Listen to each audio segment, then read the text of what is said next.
আমি একটি প্রশ্ন রেখেছিলাম, এই যে সোশ্যাল মিডিয়াতে বা সব জায়গায় মাঠে ময়দানে হেফাজত ইসলামের ব্যানারে কওমি মাদ্রাসার এই আলেমরা হিজবুত তাওহীদকে কাফের কাফের ফতোয়া দিয়ে যাচ্ছেন, যদিও তারাও বিভিন্ন দল একদল আরেক দলকে ইতিপূর্বে কাফের ফতোয়া দিয়েছেন, এটা নতুন না। আচ্ছা যাই হোক, কিন্তু আমার কথা হচ্ছে আমরা হিজবুত তাওহীদ ইসলামের কোনো বিষয়, আল্লাহর নাজেল করা কোনো বিষয়, কোনো হুকুম আমরা কি অস্বীকার করেছি? আপনারা সবাই জানেন এই কুফর শব্দের অর্থ হলো অস্বীকার করা, ঢেকে রাখা। যারা আল্লাহর কোনো হুকুম আহকামকে অস্বীকার করে, ডিনাই করে, তারা হলো কাফের। এটা স্বাভাবিক কথা। তাহলে আল্লাহ, রসুল, কোরআন, হাসর, জান্নাত, জাহান্নাম, নামাজ, রোজা, হজ, জাকাত, একটা বিষয় দেখান তো যে হিজবুত তাওহীদ এটাকে অস্বীকার করেছে। তাইলে কোন দলিলের ভিত্তিতে, কিসের ভিত্তিতে আমাদেরকে কাফের ফতোয়া দেওয়া হচ্ছে?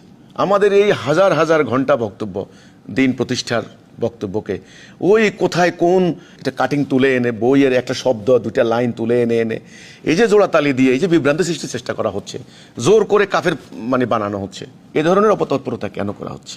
সেজন্যে আমি খুব দৃঢ়ভাবে বলতে চাই, পরিষ্কার করে বলতে চাই, আমরা ইসলাম প্রতিষ্ঠা করতে চাই, আমরা ইমানের দাবিতে সত্যবাদী হতে চাই, আমাদের আল্লাহর প্রতি, রসুলের প্রতি, কোরআনের প্রতি এবং নামাজ, রোজা, হজ, জাকাত ইত্যাদির প্রতি পূর্ণাঙ্গ আস্থা, বিশ্বাস, ইমান রয়েছে, সেগুলো আমরা প্র্যাকটিস করছি।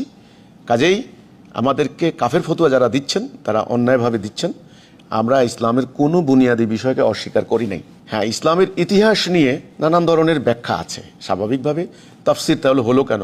প্রায় 5 শতাধিক তাফসির আছে সারা দুনিয়াতে। তো তাফসির করতে গিয়ে আমাদের যারা ফকিরে আছেন, মুফাসসিরে আছেন, তারা তো এক একটা বাক্যের বিভিন্ন ধরনের ব্যাখ্যা দিয়েছেন। ব্যাখ্যাগত ব্যাপার তো ভিন্ন, আমরা তো সেটা বলি নাই।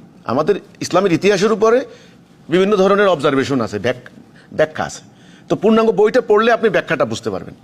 কিন্তু ইসলামের আসল ব্যাপারগুলি আমরা কোনোভাবেই কোনোটাই অস্বীকার করি নাই যে আমাদেরকে কাফের বলা যাবে। যারা কাফের ফতোয়া দিচ্ছেন তারা অন্যায় করছেন, এটা ভুল করছেন।